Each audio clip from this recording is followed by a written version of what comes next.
effectivement, le peuple camerounais a accompagné Biya lors de son accession à la magistrature suprême. Mais ça ne change pas le caractère de l'homme. Biya, comme je vous l'ai dit, Biya a du mépris pour les Étones. Il a de la méfiance pour les Bassa. Il a de la haine pour les Douala. Il a de la crainte pour les Bamileke. Il a pour les anglophones, pour lui, sont inexistants. Les nordistes, il n'a pas d'amour pour le Grand Nord ni de respect pour le Grand Nord. Monsieur Moda, les nordistes doivent comprendre une chose. Ils sont près de 35 à 40% de la population. Certes, Biya a pris un engagement vis-à-vis des nordistes lors du départ d'Ahidjo, qu'il devrait remettre le pouvoir aux nordistes. Mais les nordistes vont attendre longtemps. Biya n'est pas prêt à leur donner le pouvoir. Est-il prêt d'ailleurs à donner le pouvoir à quelqu'un d'autre? Il faut que vous compreniez d'abord ceci. Qu'est-ce que Biya? Parce que nous connaissons les petits agendas de Biya. Parce que nous avons côtoyé les hautes personnalités de la République qui ont côtoyé Paul Biya. Qu'est-ce que Biya pense des gens du Nord? Biya, pour les gens du Nord, suivez-moi bien. Les nordistes, un nordiste, l'élite du Nord en général, est une élite qui ne représente pas grand-chose pour lui. Dans son entourage, d'ailleurs, il se dit qu'une enveloppe règle tous les problèmes dans le Grand Nord. Une enveloppe bien fournie. Bien sûr. Ça veut dire que quand on donne une enveloppe à une élite du Nord, elle est prête à vous vendre le village et tous les habitants. C'est ça. C'est ce qui se dit dans l'entourage de Biya. D'ailleurs, il ne se gêne pas. Si on n'a pas donné la route, la simple route qui relie le Grand Nord, de Kousseré à Ngaoundéré, il n'y a pas de route. C'est le pouvoir que Biya va donner au Grand Nord. Il faut être lucide. Son fils, lui, Paul Motazé, est aux finances. Mais vous ne vous dites pas que Biya a positionné tous ces gars pour un objectif? Lequel? Mais l'objectif, c'est d'abord l'élection et après la succession. Il faut qu'il contrôle les finances. Parce qu'avec ces finances, il va acheter les consciences. Comme dans le Grand Nord, il se dit que l'élite du Grand Nord aime l'argent.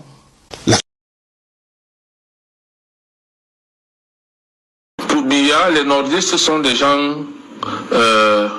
sans ambition et sans conviction. Pourquoi? Je vous le dis parce que ce que je vous explique, c'est dans les petits cahiers de Paul Biya. Il sait que les nordistes, le problème de l'élite nordiste se résout au niveau des enveloppes d'argent. Ça veut dire que lorsque il a besoin de l'élite du Nord, elle a beau être fâchée, elle a beau tempêter, mais dès qu'on leur donnera des enveloppes, ils sont capables de vendre le village et tous les habitants. Et vous allez voir, à la prochaine élection, ceux qui sont fâchés certainement aujourd'hui, vous allez les voir avec les griots. Paul Biya Cameroun, Paul Biya Cameroun, avec les enveloppes, les poches pleines. Paul Biya Cameroun, Paul Biya Cameroun, c'est comme ça. Biya, c'est que ce n'est pas un problème pour lui. Déjà, son premier, ce n'est pas pour rien qu'il a mis son fils Motazé aux finances. Bien sûr. Motazé a dit à son père, papa, laisse, c'est ma belle famille, c'est ma belle famille, beau-frère, belle-sœur, parce que la femme de Motazé est du Nord. Bien sûr. Donc, les enveloppes, on est déjà en train d'arranger les enveloppes, que ce soit pour les élections ou alors pour la succession. On sait que les enveloppes pour les nordistes comptent beaucoup. D'ailleurs, ça m'amuse quand je lis souvent, il y a un jeune gars, un jeune monsieur du Nord, un journaliste, ou un journaliste, voilà, qui vous parle toujours du mouton du Nord qui veut brouter l'herbe fraîche d'Etoudi. Mais pour que le mouton arrive à Etoudi, pour brouter l'herbe fraîche, il faut un berger. Qui est donc le berger du Nord au jour d'aujourd'hui? Il les tient. Il les tient parce qu'il sait. Je te dis, dans ces cahiers, on sait que l'élite du Nord n'a pas de conviction et d'ambition. Je retiens de ce qu'il a dit que les nordistes sont des gens sans ambition. Aucune ambition. Les nordistes sont des gens sans conviction. Le problème de l'élite nordiste, c'est seulement, rien que l'argent. Tout son problème, ce sont les enveloppes d'argent bien sûr. Je retiens aussi que l'élite nordiste est capable de vendre son village, tout son village, à cause de l'argent. Je retiens aussi de ce qu'il a dit que le Grand Nord, le nordiste en particulier, n'est pas un problème pour le président de la République, pour le RDPC en particulier, tant qu'il y a l'argent dans ce pays. Maintenant, je comprends pourquoi nos frères meurent d'insécurité, les incursions de BH. Mais comme il y a l'argent, ce n'est pas un problème. Je comprends aujourd'hui que nous n'avons pas des écoles. Nos enfants s'asseyent sur des piquets. Nos salles de classe sont construites en lambeaux, en séco.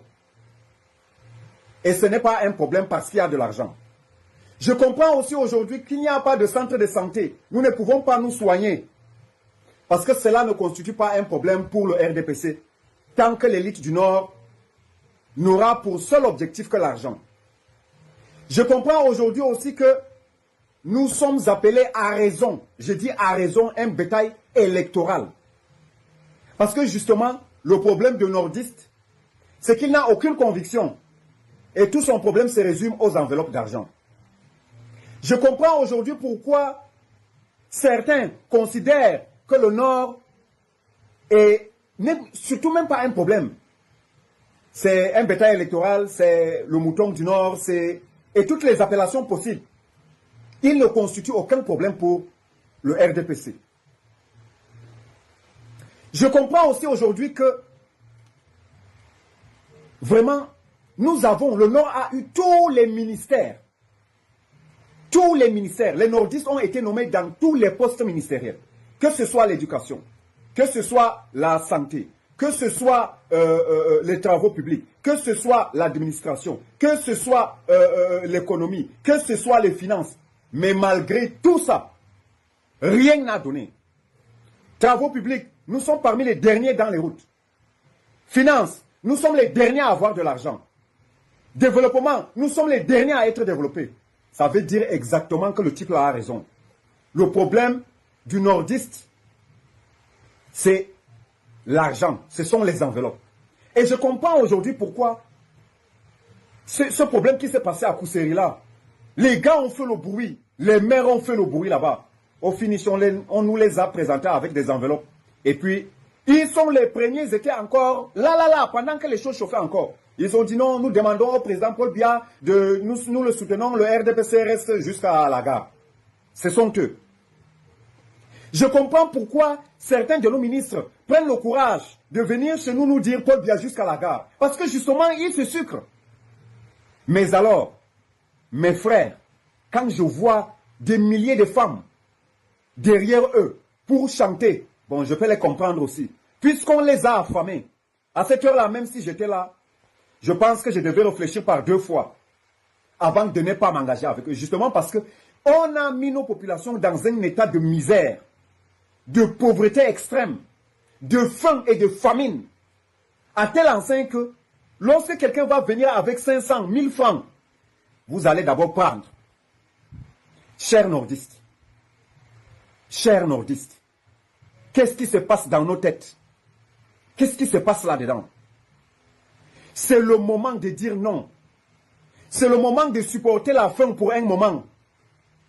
Octobre 2025 est déjà là. Les gens là ne vont plus passer. Nous devons nous inscrire sur les listes électorales pour stopper net. Ceux qui, derrière le président de la République, se cachent pour piller ce pays.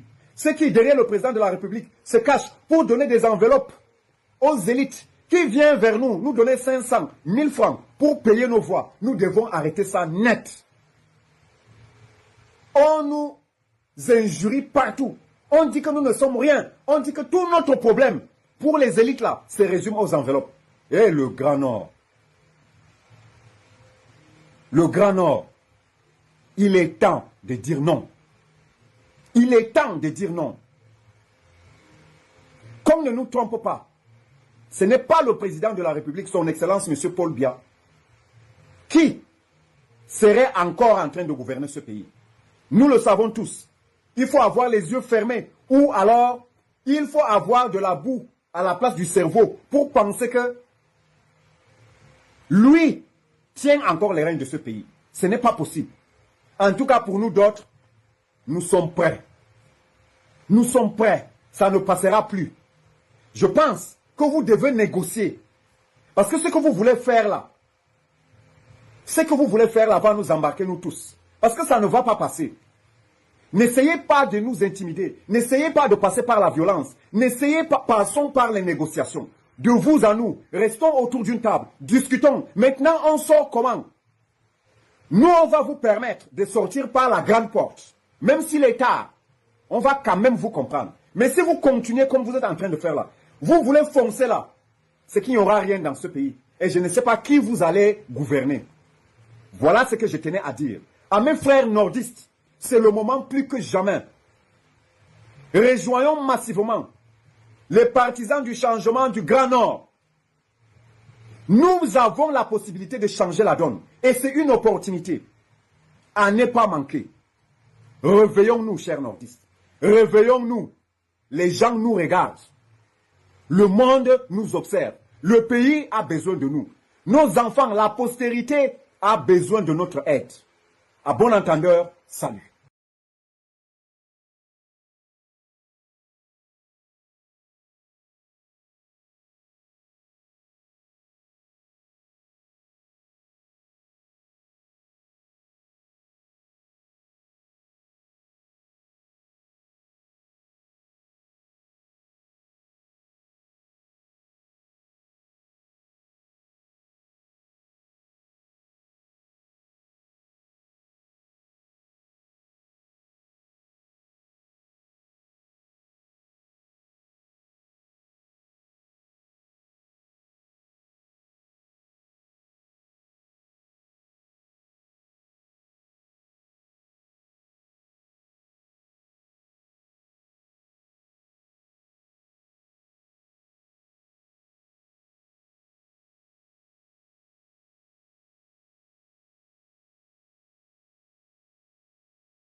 Donc là, je vais vous expliquer en français simple comment on fait pour devenir pauvre. Parce que l'exemple du port de Garoua, c'est vraiment l'exemple typique d'un pays qui a décidé de devenir pauvre. Parce qu'en fait, quand vous voyez les camions qui entrent au port, qu'est-ce qu'il y a à l'intérieur? Tu appelles ça le riz là, ça s'appelle comment? Le riz pâti. En fait, c'est le riz non décortiqué. On envoie ça au Nigeria, pourtant le Cameroun est un pays qui n'est pas encore autosuffisant en riz. et le soja. On envoie ça. Même le maïs.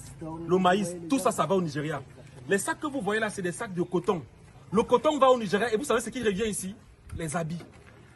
Vous vous rendez compte? Les habits, les Nigériens renvoient les habits. Les graines de coton vont au Nigeria. Pourtant, à côté de la sauce de coton, c'est avec les graines de coton qu'on fait l'huile que vous appelez, on appelle l'huile Diamao. Voilà, c'est avec les graines de coton qu'on fait ça. Pourtant, on pouvait simplement, à côté de la sauce de coton, créer une autre entreprise, une autre unité de production qui va faire uniquement l'huile pour ravitailler le Cameroun. Parce que la plupart des marques d'huile qu'on a à Yaoundé là-bas, ça vient d'où? De l'étranger. Vraiment, je ne sais pas comment un pays peut être stupide à ce point. Tout ce qu'il y a ici au port de Garoua, en partant pour le Nigeria, c'est la matière première. Et tout ce que les Nigériens nous renvoient ici, c'est le produit fini. On devient riche comment? Supposons par exemple qu'un sac de coton coûte 10 000 francs. Quand le sac passe, c'est un gros sac comme ça. Imagine maintenant le gros sac revient, mais avec les habits. Un habit va coûter 10 000 francs. Un seul habit. 100% coton. Les tissus. Vraiment, si je suis venu ici au port de Garoua, c'est d'abord pour vous dire que avant, les gens qui me disent il y avait quoi avant là? Le port de Garoua, avant, je ne sais pas si je vais retrouver les photos d'archives quand je vais poster cette vidéo, mais le port de Garoua accueillait des grands navires qui venaient de partout. Parce qu'en fait, la Benue que vous voyez là, c'est un grand cours d'eau qui part du Cameroun pour le Nigeria. Ça va d'ici jusqu'à Djimeta. Et au Cameroun, il y a la transposée de ce département. Parce que là, nous sommes dans le département de la Benue. Et là-bas, ils ont une région qu'on appelle Benue State. Voilà. Donc, c'est le même cours d'eau en fait. Et quand on vous parle de la Benue, là, vous allez peut-être penser que non, il s'agit d'une petite rivière. La superficie de la Benue camerounaise est plus grande que la ville de Douala. Si vous voulez taper le map, vous allez vérifier. Il s'agit d'un grand cours d'eau qu'on n'arrive pas à exploiter. Non mais, Seigneur, quand vous voyez tous ces entrepôts là, regardez les entrepôts qu'il y avait avant, ici au port. Qu'est-ce qui a tué le port de Garoua? Rien qu'en réhabilitant ce port, c'est au moins des milliers d'emplois qu'on crée. Vraiment. Et maintenant, empêcher que la matière première, parce que nous aussi, on a un pays, on a des ingénieurs, non? Faites venir même les gens de l'extérieur, des Camerounais qui sont dans les usines en Allemagne, en France et tout. Faites appel à eux, créez des unités de production afin qu'on puisse transformer nous-mêmes nos matières premières ici au Cameroun, afin de donner l'emploi aux jeunes. Pourquoi on souffre gratuitement? Il y a des pays où tu arrives, ils n'ont rien, ils n'ont pas de matières premières. Balle perdue sur le Burundi maintenant. Vraiment, faites quelque chose pour la jeunesse de la région du Nord. Réhabilitez le port de Garoua. Faites en sorte que nos matières ne partent plus au Nigeria. Le commerce transfrontalier, ce n'est pas mauvais. Mais vraiment, arrangeons-nous pour que ce qu'on envoie au Nigeria soit le produit fini, le produit transformé. Arrêtez d'envoyer la matière première chez les gens. Mais comment est-ce possible que la sémence de coton puisse aller au Nigeria pendant que les agriculteurs camerounais n'ont pas de sémence? C'est vrai ce qu'elle dit, non, grand? Ne retourne pas la caméra. C'est vrai, non? Voilà. Les agriculteurs n'ont pas de semences ici, mais voilà ça dans les bateaux en train de partir. Je suis sûr que c'est un commerce illicite. Vraiment, il faut que ça s'arrête. Je ne sais pas qui y a derrière. Vous pouvez, faites ça avec le carburant comme vous faites là, parce qu'on comprend que le carburant est cher. Faites ça avec le carburant. Mais vraiment, avec les choses comme le coton, les semences, on ne blague pas avec ça. Vous tuez les agriculteurs. Vous tuez les agriculteurs. Les semences, le riz, le soja et les arachides, c'est ça qui parle là. Voilà, le camion qui vient de passer, ce sont les arachides. Seigneur Jésus. Vraiment, vous tuez l'agriculture camerounaise, vous tuez les petits agriculteurs qui se battent. Et maintenant, demain, quand tous vont se lancer dans la moto, vous allez dire que, oh, quand tous vont se lancer dans le commerce du carburant, vous allez dire que, oh, vraiment, permettez aux Camerounais, gagez mal, je te jure. Hein? L'agression, c'est grave. Les agressions ici. Non, partout. Dans la nuit. Oui, mais ils agressent parce qu'ils n'ont rien à faire. J'ai mal quand j'ai fait cette vidéo. Hein. Vraiment, 2025, c'est l'année prochaine. Si vous voulez diriger ce pays, si vous voulez qu'on vous accorde nos voix, vraiment prenez tout ça en compte. Il faut que dans vos discours, il faut que dans le discours d'un candidat que j'apprenne que non, moi je vais rebâtir le port de Garoua. Moi je vais créer les emplois aux jeunes de Garoua. Parce que si je me suis installé dans cette région, ce n'est pas seulement pour vous faire découvrir la diversité, c'est aussi pour ça. Vous montrer ce qui ne va pas. Et ce n'est pas mauvais. Je suis jeune, je suis camerounais. Merci beaucoup.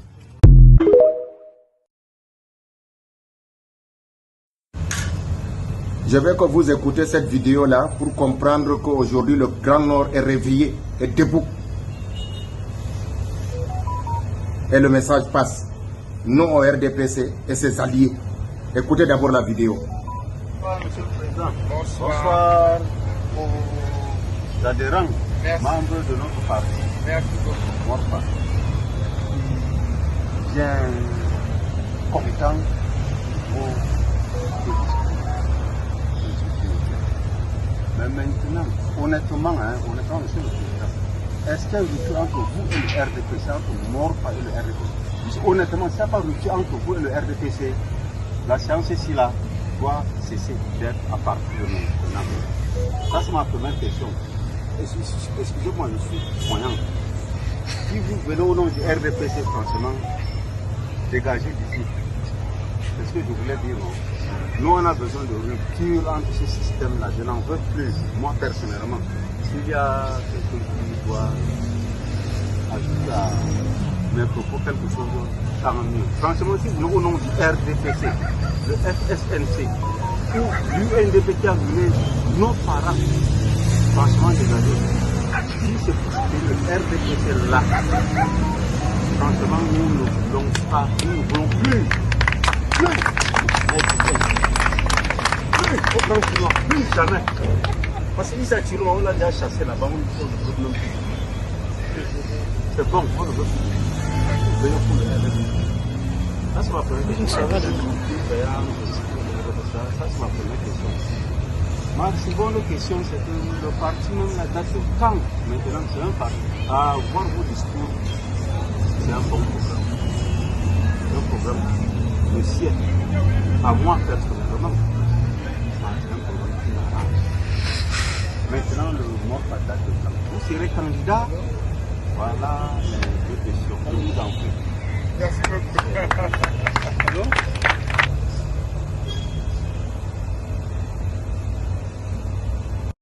Les amis, le nord du Cameroun refuse d'être considéré comme du bétail électoral en octobre 2025. Les gars ont décidé, la jeunesse du nord Cameroun a décidé de prendre le taureau par les cornes. Voilà la jeunesse du nord Cameroun qui est en train de chasser le RDPC comme la peste du nord Cameroun. Les amis, ça se passe au nord du Cameroun, visiblement. Vous voyez comment est-ce que les forces de maintien de l'ordre sont en train d'encadrer les caciques qui sont venus une nouvelle fois essayer d'acheter les consciences, qui sont venus une nouvelle fois essayer de manipuler les consciences des jeunes. Ils ont été chassés, manu militari, ils ont été chassés comme des chiens par cette jeunesse enragée qui ne veut plus se faire instrumentaliser, les amis.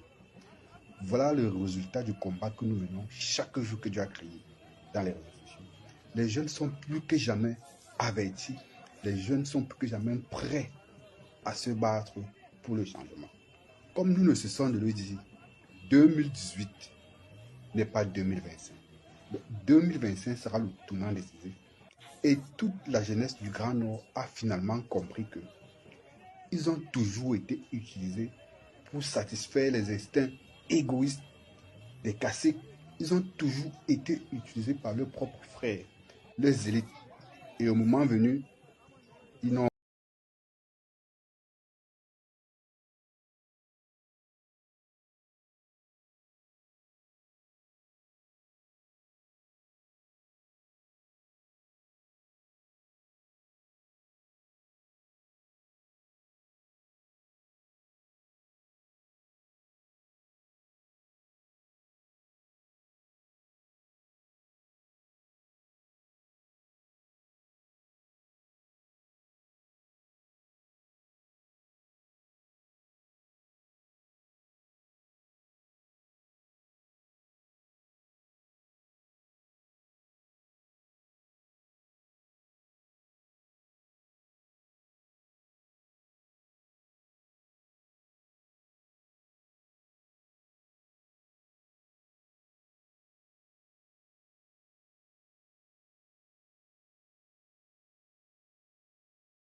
Bonsoir à tout le monde.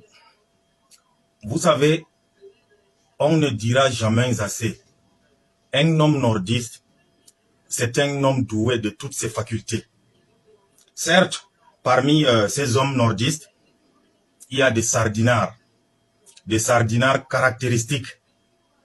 Et il y a également des hommes dignes, des hommes fiers, dont je fais partie. Vous savez, parler de Maurice Kamto est devenu comme un sacrilège de nos jours. Dans un de mes précédents audios, dans un groupe, j'ai parlé du professeur Maurice Kamto et du MRC. Cette histoire est devenue une affaire d'État, jusqu'à ce qu'un gros villageois de la République m'appelle pour me dire de m'expliquer.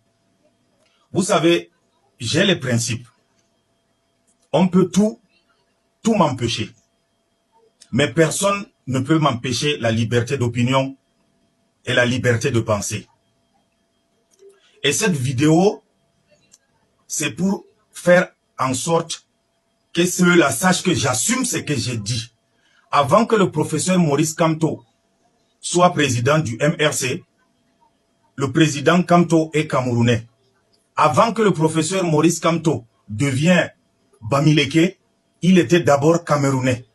Et le MRC n'est pas un parti clandestin, c'est un parti légal. C'est un parti légal. Et peu importe que je sois partisan d'un autre parti, je peux très bien donner mon opinion. J'ai bel et bien dit. La seule vraie opposition camerounaise, c'est le MRC. La seule personne capable de faire l'alternance politique, c'est le professeur Kamto. C'est vrai, vous avez l'habitude de faire les chantages aux gens avec vos méthodes staliniennes. C'est pas en bloquant mes paiements de marché public que je veux venir jouer la courbette ou peut-être venir me mettre à genoux devant vous pour que vous débloquiez ma situation. Non, non, loin de là. Je suis un homme de principe. Et je fais partie de ceux-là qui sont nés après la honte, pas avant la honte. J'assume mes propos. Je dis bien, j'assume mes propos. C'est quelle histoire ça où chacun t'appelle, on te demande de t'expliquer parce que tu as parlé de quelqu'un qui a fait tant pour le Cameroun? Tout simplement parce qu'il est de l'opposition? Ça devient un crime? Soyons un peu sérieux. Soyons un peu sérieux. Dans cette vidéo, j'assume mes propos. Et peut-être dans une seconde vidéo, je vais vous annoncer que j'ai pris ma carte de militant du MRC. On ne me fait pas du chantage. Je n'ai pas adhéré pour respecter les villageois. Je n'ai pas adhéré pour qu'on me dise ce que je dois faire. Et d'autres personnes se permettent même d'écrire des messages pour intimider. Moi, on ne m'intimide pas. Un homme ne me fait pas peur. La seule personne ou bien la seule entité qui peut me faire peur, c'est Dieu. Après Dieu, personne. Un homme qui mange, qui dort, qui chie, ne peut pas me faire peur. J'assume mes propos. J'assume vraiment mes propos. Faites attention. On ne fait pas ça avec moi. Et soyez-en sûrs, le jour où je veux prendre ma carte MRC, c'est avec des milliers et des milliers de personnes derrière moi. Je ne fais pas cette vidéo pour faire vous du chantage. Mais méfiez-vous, on ne blague pas avec mon opinion. C'est un droit légitime pour moi.